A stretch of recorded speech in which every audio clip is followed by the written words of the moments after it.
This high-protein butter bean salad comes together in just 15 minutes. It's made with sumac pickled red onions, crisp cucumber, and creamy feta cheese for a bright, healthy, and satisfying lunch or dinner. You only need 10 ingredients to make this no-cook salad. Start with creamy butter beans. I like using butter beans here because they're sturdy and don't fall apart. I'm using canned beans for speed and convenience, but you can definitely use home-cooked beans if you'd like. Butter beans are sometimes labeled lima beans. If you can't find them, you can substitute cannellini beans instead.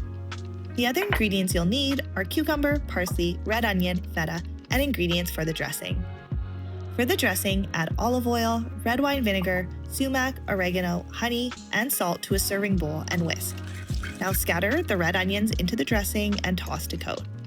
Let them sit to soften for at least 10 minutes while you prep the rest of the salad.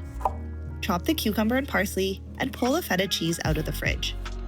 Once the red onions have softened, gently stir in the beans. Add that cucumber and parsley. And finally, crumble the creamy, salty feta on top. To make this salad extra pretty and for 35 grams of protein per serving, swoop thick Greek yogurt onto a plate. Then spoon that fresh bean salad over top. You can garnish with a drizzle of olive oil or sprinkle more sumac on top, or add pita on the side for dipping. Hope you enjoy!